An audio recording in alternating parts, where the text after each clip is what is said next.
What's up, everybody? Welcome to the Pick Six Podcast, CBS Sports Daily NFL Podcast. I'm Brinson, I'm your host.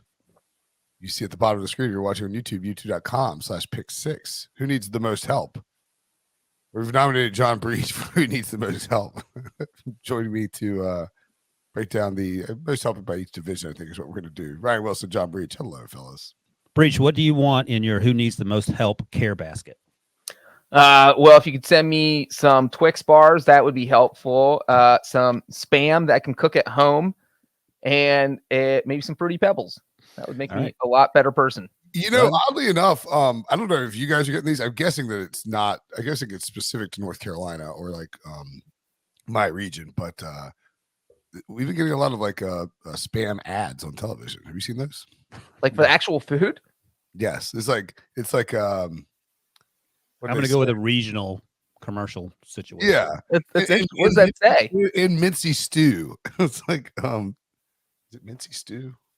Well, by the way, while you look that up, I want to point out for all the podcast listeners and someone on this podcast who will remain nameless, one John Breech has paid one Ryan Wilson his $34 for winning the Super Bowl Shuffle Pool, as I just named it.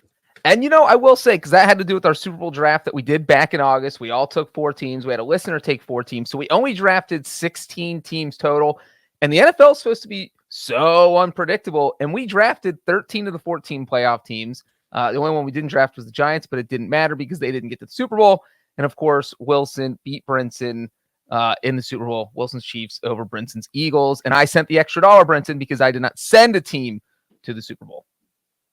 Is that what we agreed to? Well, it's supposed to be $100. Wilson puts in 33. You paid the extra $1. Thank you. Right. Listener gets a free roll, is what you're saying. Yes. I'm very politely trying to say you owe me $33. That's fine. I've been moving. That's what I'm trying to get to, just so we're on the same page. No, I got. Tell them to bring me my money. Yeah.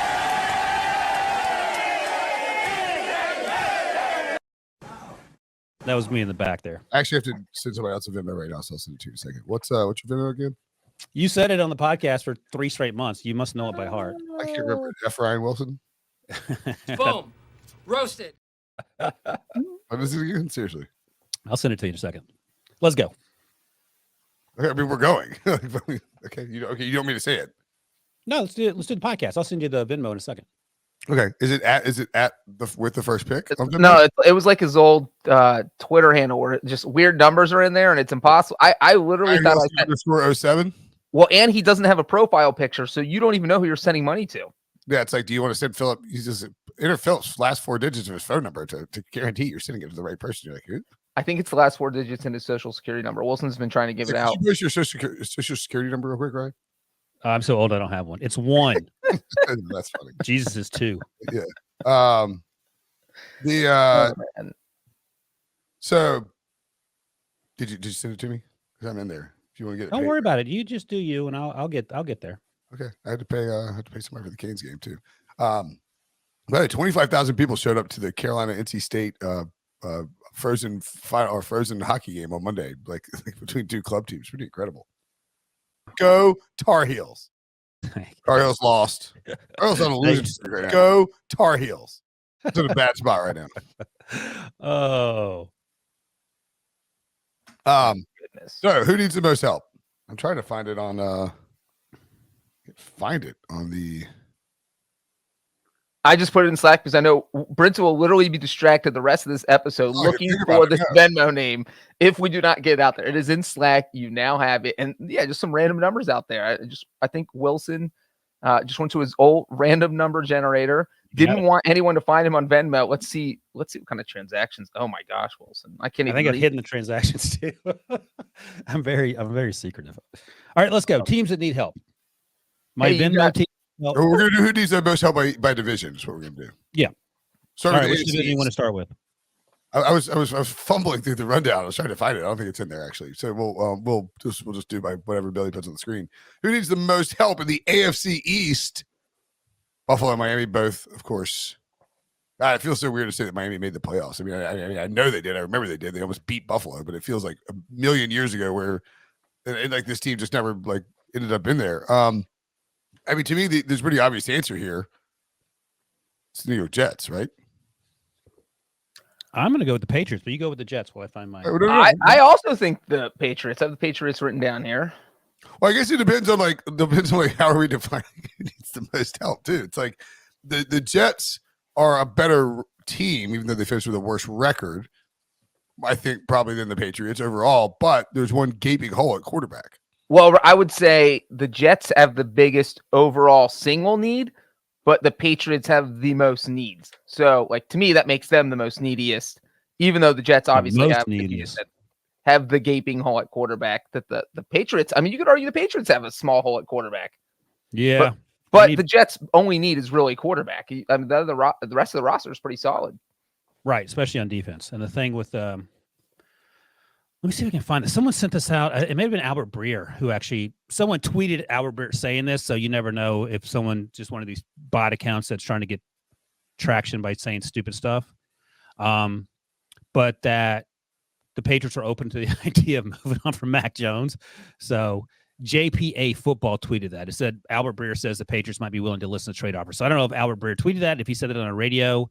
I guess he probably said it on. He does some stuff on the local 98.7. No, I get that part, but sometimes these sort of bot accounts make up these stories that people run with, and then Rap Sheet has to say, no, I never said that. So, assuming that we'll take that as true, or there's some truth to it, that ain't great for me. Obviously, not great for McCorkle Jones, and it may not be great for the Patriots because that means you're rolling with Bailey Zappi if you don't think there's a huge difference between Bailey Zappi and well, I would guess that if they're willing to move on from Mac Jones, it means they're willing to do it if it involves finding another quarterback who provides them an upgrade, not versus like a. No, I don't know that necessarily. It might be Bailey Zappi played last year, and there was back and forth on that. He's got popcorn on. So that's the biggest issue, and they need help with wide receiver. That's another issue. Breach. Kobe Myers, I think, is out of contract, so that's something to look out for. They need help along the offensive line. Their defense was pretty good, but sort of struggled down the stretch.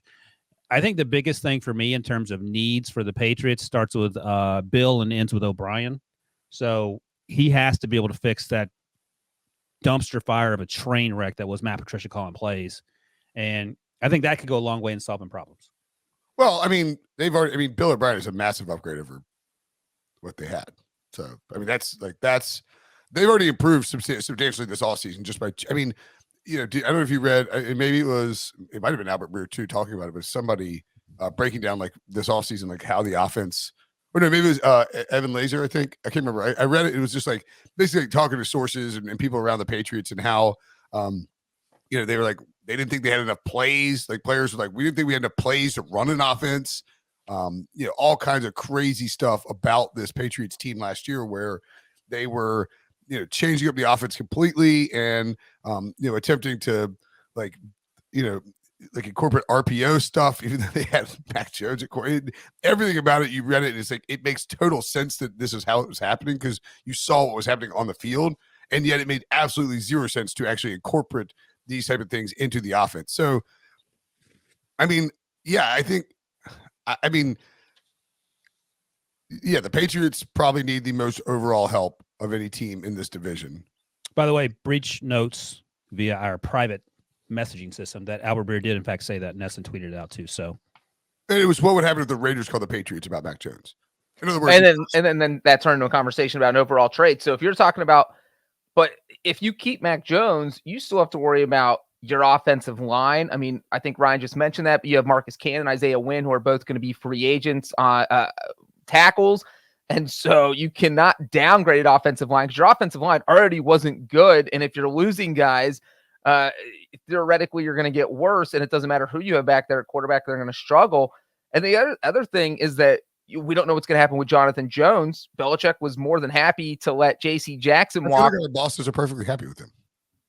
Well, right, but but if you're, are you going to franchise tag Jonathan Jones, or are you going to sign him to a long-term deal? Because it feels like Belichick thinks he can put anyone in his system and kind of make them successful, but it's hard to find a good defensive back. And obviously, J.C. Jackson obviously was not as good with the Chargers as he was in New England. Probably regrets leaving New England. Maybe Jonathan Jones will see that and say, Hey, yeah, I probably shouldn't leave the Patriots, but yeah, so the Patriots have some major holes. So a couple things. They have $54 million in cap space as we sit here.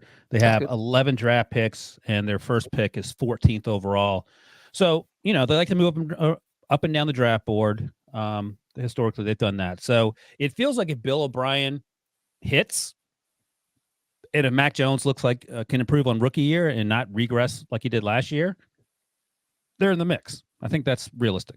I mean, Mac Jones had 13 picks as a rookie, but he also completed 68% of his passes and threw for 3,800 yards. Like, you don't expect to just, don't expect it to be like a linear step forward every single time for every single team and every single player. But I mean, certainly if he just, takes a small step forward last year and gets better as a player instead of a massive regression where he throws, under 3,000 passing yards. He was injured too, so we got to give him a little bit of, Well, he got the Urban Meyer of offensive coordinators. No, again, of course, yeah. Like I'm adding to your. Yeah, like it's not unreasonable that he could have I don't want to say a breakout season, but it's not unreasonable at all that if Bill O'Brien is competent, just like as you point out, I guess, Ryan, not Urban Meyer, that he could throw for 4,000 plus passing yards and 30 touchdowns. I mean, like that's Breech. Not that great. Just solely on calling plays, like he has to be locked in like a little glass box. Would you rather have Matt Patricia as your offensive coordinator for the Patriots or Urban Meyer next year? I would rather have had Mac Jones calling his own plays, or just not calling any plays and just snapping the ball to someone and just let chaos happen versus letting Matt Patricia call plays. So yes on Urban Meyer is what I'm hearing. So yes, Bill O'Brien's a huge upgrade. All right, what's our AFC North is our next division. I think we take the Cincinnati Bengals off the list of teams that need the most help since they went to back-to-back AFC championships. I don't know. The way they finished the season was pretty depressing, if you ask me, Breech. That is the worst comment you've ever made on this podcast. Yikes. I'm insulted. Insulted. SALT. Extra salt. Exxon. So, would you say Cincinnati? I mean, I guess you. No, I went with the Cleveland Bruns. It's fine with me. It's weird. Like, let me ask you this. It's actually, I think, an interesting question. Off-field stuff aside, would you rather have the current Deshaun Watson? Would you rather have Deshaun Watson or Lamar Jackson under their current situations, including their contracts? Lamar Jackson. It's not even close. Lamar Jackson was hurt last year. He's going to get paid by someone. Deshaun Watson, as we currently know him, is not a very good quarterback. Now, look, you take 2 years off anything, you're probably going to stink. So maybe he gets better. And Breech and I were talking about this last week. It may have made more sense in the Browns in retrospect. And maybe even at the time would have preferred that Deshaun be suspended the entire year instead of having to deal with the PR blowback of him coming back and then him playing like crap and having to explain that. But based on what I've seen, I would take. You mean what I said? Last week, me and Breech said it. You weren't here. I know, but remember I said that during the season. You roundly mocked me. I don't believe that's true. Yeah, I said, why not just take the whole season off? You go, you're an idiot. No. Wait, what? Say what? What'd you say during the season? I said in the summer they probably wish he'd been suspended the entire year. You don't bench him after he plays 2 weeks. No, I said that just don't even bring him back. Just let him sit out the whole season so he doesn't get hurt. Once he started playing terribly. My point was in the summer the Browns may have just preferred that he didn't get reinstated at all to save them the PR headache. Once he's there, you got to play him because he needs to. I mean, you got to knock the rust off at some point. So in other words, what you're saying is as the neutral arbitrator here, you guys made 2 different points. Okay. So you can I think argue your points. Who would you rather have right now, Lamar or Deshaun? Breech? Lamar. Okay. I mean, knowing that like you may only get 2 years of him if he won't sign a contract. You might be stuck with 2 more years of Deshaun, though. Wait, 2 years. Even worst case scenario, you franchise tag him both years. You're still paying less than Deshaun's making, and Lamar has been a better quarterback for the past few years, especially because Deshaun Watson didn't play at least one of those years, 1.5. Okay, that's fine. I was just asking the question, like, who would you rather have? Wait, Deshaun? Would you rather have Deshaun? No, I would rather have Lamar.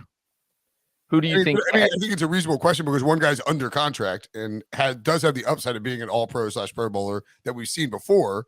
The other guy's not under contract and has obviously MVP upside, but you don't know. Let me ask you this: what are your expectations for Deshaun next year in terms of peak Deshaun? How close does he get to that? I honestly have no idea what to expect from Deshaun. 65% over under peak Deshaun. I would take over. Breech, what would you take a 65%? I think the Browns are the most unpredictable team in this division because you don't know what you're getting. They can win 14 games, or they can win 4 games, and like nothing would Right. Yes, exactly. But I will say, if you had asked me who was the biggest needs, I had the Browns and Ravens about even. And since you said the Browns, Ryan, I'm going to go with the Ravens. I just think, we talked about the Jets. It's just quarterback. But not only do the Ravens have to deal with this quarterback situation, they're also dealing with a few other guys who are going to be free agents. Marcus Peters, I think Kyle Fuller, a couple of their pass rushers. So they've got to deal with more holes possibly on their roster if they don't get these guys resigned. You also have to deal with getting Lamar Jackson under contract. So sure, you have 24 point whatever $1 million in cap space, but how much of that is going to be left after you give Lamar Jackson this huge deal? Because it's not like, when Burrow gets his extension, his first year cap hit is still going to be minimal because, that you still have the end of that rookie deal before you tack on the extension. But with Lamar, it's all going to hit because there's nothing left in his contract. And if you have to franchise tag him, that's $32.4 million that you have to be able to absorb that hit, which doesn't leave you a lot of money to do other things. So, yeah, I think the Ravens have the most questions this offseason. Well, let me counter with this, Breech. The Browns have $1.9 million in cap space. They only have 8 picks. They don't have a first-round pick because of the aforementioned Deshaun Watson, and all that money is guaranteed going to Deshaun, and they have needs on defense, and they have needs at wide receiver. So I would rather be the Ravens right now because you can solve the Lamar Jackson thing. And there are other things you have to worry about, obviously, that you talk about with the roster. But you have the quarterback situation, quote-unquote, solved in Cleveland, and you still have trouble sleeping at night. If I'm not mistaken, though, I think the Browns and Ravens both only have 1 pick in the top 70. So it's not like, either of these teams have a ton of draft capital to reload. So you are going to have to do some damage in free agency or make a couple wild trades in the draft to acquire picks. What I'm hearing is that the Steelers are going to win the division. Love it. Second, behind the Bengals. Yeah, Steelers could easily be the answer here, by the way. It needs the most help. Well, I mean, they're on paper, they're fine. Their offensive coordinator is not great. He's the Matt Patricia of offensive coordinators. Everything else, Kenny Pickett grew on me. I'm not worried about him so much. The offensive line actually played every snap together. They got better, and they can still draft an offensive lineman. They need an edge rusher. Maybe they need a receiver, but there's no major holes. But I think the Browns and the Ravens might have more questions. They're better. They're on paper better teams, but that comes down again to the quarterback. And if Deshaun is worse than Kenny Pickett somehow, then as Breech notes, the Browns are just the most unpredictable team in the division. Brinson, who is your pick for most needs so I can tally it in my official vote count? I'll go with the Ravens. Ravens is fine with me. Ooh. Would rather have Lamar, but I mean, you have to deal with the with the decision on do you use non-exclusive or exclusive franchise tags. So it's it's not easy, not easy to figure out. These streets ain't easy. Going to be an interesting free agency period. All right, up next, the AFC South. You can make a case for any team on this list. Jacksonville at 9-8 feels like the most solidified team because they're the only team on here with they know what their answer is at quarterback. Tennessee maybe prime for a bounce back somehow. The Colts still very much up in the air. New head coach, of course. You have Irsay, the specter of Jim Irsay and whatever he might think about doing lingering, and then the Houston Texans who probably need more help than really any team in the NFL, but they're sort of on their way to try to rebuild. Who you got? All right, Breech, you can go first, and I'll do the other one, whichever one you don't do. I'm going to say the Colts. Oh, good. I just feel like they have so many issues. Matt Ryan's likely not going to be returning. So now you have to figure out who your quarterback is. Your offensive line struggled when you gave them all that money over the past few years. They were supposed to be good. They were not good, but maybe it's because they were protecting Matt Ryan, who just can't move around at all. And maybe you put a more mobile guy back there, and that will make the offensive line look better. And so you just look at their issues. They could use some pass rush. They just need so much help. And two other reasons I'm putting the Colts over the Texans is that the Texans have more salary cap space. So more than $10 million or more than $20 million more than the Colts to work with during free agency. And just having that slightly higher spot in the NFL draft puts them, both teams probably could stand to draft a quarterback, and the Texans are in a better spot because of where they are, picking at number 2 versus the Colts picking at number 4. Yeah. By the way, the Colts also kept Gus Bradley as their defensive coordinator, which I don't know if that's great. Yeah, Josh Dooley says the Tennessee Titans may have the worse record than the Texans. I don't know if that's crazy. Breech, you're the Nashville homer. I don't know how you feel about that, but in terms of the Texans, that's the team I'm going with. $46.7 million in cap space as we sit here. 12 total draft picks. As you note, they pick second. The Colts pick fourth, and then they pick again at 12. So they have 2 first-round picks, and they're in the enviable position where the Colts may actually have to trade with a division partner if they want to move up to get a quarterback. And that just drives up the price of poker in terms of the compensation, because otherwise, if it was the NFC, for example, maybe it's a little less. Who knows? Well, I mean, do we think the Titans are going to keep Ryan Tannehill for 2023? Well, let me ask you this: do you think that Malik Willis is ready? No. I think that's where you start. I mean, if I had to put money on it, and I didn't have a choice, I would say they don't keep Tannehill. They don't. This is like the obvious landing. This is the obvious like point in time where you can cut him. It's last year's deal, but he has now. What could easily happen here is a restructuring too. I know you guys for some reason think Mike Vrabel doesn't like Ryan Tannehill. I think he loves him. I don't think that. I don't think. Do I? I feel like you guys. No, I think you kind of mixed up what this is what I've said the whole time is that if Mike Vrabel can upgrade at quarterback, he will, but he's fine with Ryan Tannehill because that's what he has right now. And Tannehill isn't I think a horrible quarterback. I think he knows that there are better quarterbacks out there for sure, but I also think that he is a Ryan Tannehill guy because Tannehill's tough. He fits the offense that they want to run. Good leader, et cetera, et cetera. It doesn't, isn't super expensive. $36.6 million cap hit. Final year of his deal, 18.8 in dead cap. You could easily restructure this contract and set it up where smaller cap hit if you wanted to for this year, or just let it play out the season. I mean, he had a $38.6 million cap hit last year. I would be shocked if they restructure because then you're talking about possibly adding years to the deal. So I think it's either you dump him this year and move on to another quarterback because you don't have a huge dead cap, or like you said, Brinson, you say, all right, it's the final year's deal, 2023. This is his prove it year. If he doesn't get us any further, then we're definitely moving on. When I say restructure, I don't mean in like one of those. I'm sorry, I shouldn't do restructure. You do an extension where you'd be like, hey, listen, we're not going to cut you. We want to basically we're gonna redo this contract. You're gonna have a lower. Wait, you're gonna ask him to take a pay cut? You're asking him to take a pay cut, yeah. I don't think that's crazy. I mean, tell him that he's Aaron Jones. Maybe he falls for it. Breaking news, Breech. But while we're here, Travis Davis says, I need help settling the debate in my fantasy football group chat. Who has a better foundation going into the draft, the Bears or the Colts? So the Colts, I do not think have a great foundation. So let's see what the blue chip players that the Colts have. I think Michael Pittman would qualify. Quentin Nelson would qualify.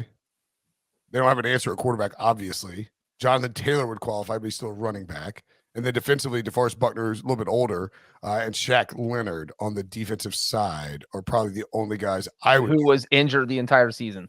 Yeah, so we're talking about and maybe Kwity Paye if you wanted to suggest that he could be somebody who develops. So like you're talking about 3 defensive players and 3 offensive players, whereas Chicago, and we'll get to the Chicago in a little bit, but we can just rip through it real quick. I'm not going to give him credit for Chase Claypool. Sorry, fellas. I don't know that Darnell Mooney counts.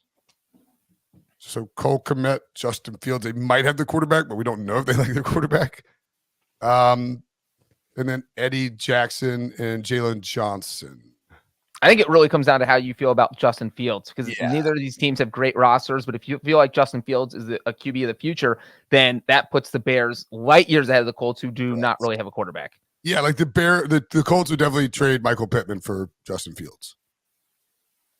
Could you imagine that trade? I don't know if it's light years, Breech, because if they do get a quarterback at 4 that works out, now I don't know if it'll work out this year, but if they hit on, a Kenny Pickett type, how do you feel? Like, what if they get a Kenny Pickett type?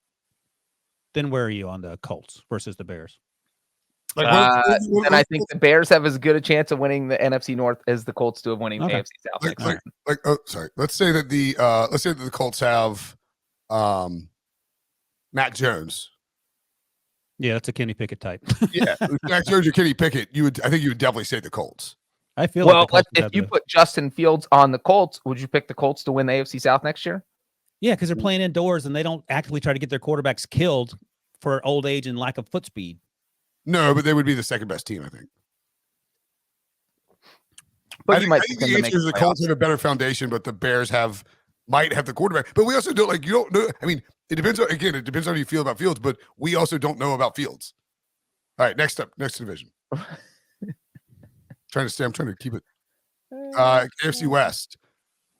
I mean, basically boils down to the Raiders versus the Broncos here, right? Yeah, the Broncos in my mind aren't even an NFL football team, so I went with the Raiders. Wait, Brinson, who did you pick for most needs in the AFC South? The Colts. Yes. I would say here that it is probably the Raiders because they don't have a quarterback. And obviously they trade for Aaron Rodgers, a whole different ballgame. But I mean, the Raiders are basically churning over every pick from the Mike Mayock, John Gruden era, etc. And now we're moving on. They've moved on from Derek Carr, who according to his brother David Carr recently is going to have a lengthy free agent process. Of course he is. So Breech, I think the Raiders are in better position than the Broncos. And it's sort of like the conversation we're having about Justin Fields and the versus the Colts. Raiders have the 7th pick. Josh McDaniels knows how to dial up plays. We're still trying to figure out if he can coach a football team. They have $35 million in cap space. They can franchise Josh Jacobs to help out the young quarterback. Now they got to figure out some things on defense. They still have Max Crosby, and the defense had some issues. But even I feel like a Jimmy G stopgap, and that ain't going to be cheap, could be a direction to go while you draft someone at number 7. It just depends on whether you believe Sean Payton is going to fix Russell Wilson or not, right? That's what it feels like. Because I think I'm inclined to agree with Brinson that the Raiders have more overall holes on the roster. But if Russell Wilson plays like he did in 2022, it doesn't matter how many holes or not the Broncos have because they're going to only win 5 or 6 games. That's what I'm saying too. So yeah, it's how do you feel about Russell Wilson? See, my take here is that if Sean Payton is willing to coach, if he's willing to take that Broncos job, then he believes that he can fix Russell Wilson. And I'm inclined to trust Sean Payton that he can fix Russell Wilson versus trusting the Raiders to negotiate a pretty difficult quarterback market when one of the top 3 guys out there is one of the guys they cut. And their best possible option is probably trading for Aaron Rodgers, which is not particularly easy when you've given up a lot of your first-round picks already.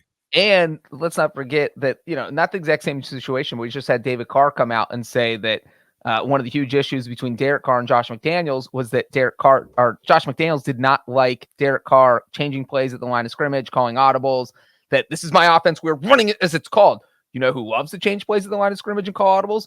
Aaron Rodgers. I mean, Aaron Rodgers. I mean, honestly. Well, he's going to get more power. He's a Hall of Famer. He's much better than Derek Carr. It also might be more about he wasn't he didn't mind people changing plays. It was but he doesn't trust Derek Carr. Plays. Also, I think the chances that Aaron Rodgers goes to Vegas, 17% over under. I'll take over. I'll go over too. I had this last year too. 25%, but not well, you said it was 99% chance that Rodgers wasn't coming back. I did say that. And the Broncos dealt with a lot of injuries. Like their roster is not bad. It's pretty solid for you look at this team and there's no reason they should have finished with the record they finished with. There's one reason. 12, and it is one reason, and that's it. So if you think that if you think Sean Payton can fix what Russell Wilson, then the Raiders have more question marks. All right, how much do you think he can fix it? Because they won 5 football games last year. I think this team could be a playoff team. Oh my God! What are the chances what are the odds on 10 wins? What are you giving me? I think 10 plus wins would be plus 800. Oh no, much I'm much kidding. less. I was exaggerating. Plus probably 3-1 maybe. Oh, okay. Oh, no, actually, I better be less than that because 3-1 sounds good. I threw out that their over under might be 8.5, and somebody was like, "You're crazy. It's gonna be 9.5." Well, fair enough. I mean, you're crazy. I'm gonna go up a whole game. Well, no, but if their over under is 9.5, then it's just even odds on 10 wins. I mean, one of the crazy stats I remember pointing out about the Broncos that someone pointed out during the season was that if they had just scored 18 points per game, in every game, that's not a ton. That's not even in the 20s. That they would have gone 14-3. That is all they need from their offense. They don't even need to be a dominant offense because their defense has been so good. They just need to be somewhat functional, which is what they have not been in their 1 year with Russell Wilson. Well, I think it's fair to say that I feel like it's impossible for Aaron Rodgers Russ Wilson to play worse. I think he played the absolute worst he could have played. So that's encouraging if you're Sean Payton, I suppose. I just don't know what version of Russ we're getting. So we're talking about 65% of Deshaun. I mean, it's just the same thing we're talking about with the Colts and it just, do you trust? No. I trust Sean Payton to fix Russell Wilson. So I don't trust Russ Wilson to fix Russ Wilson. All right. So I've got Denver. I've got Vegas. Breech has Vegas. Wilson has Denver. I have Vegas as well. Yeah. I didn't. That was the only one we unanimously agreed on. Good job, us. Good job by us. Okay.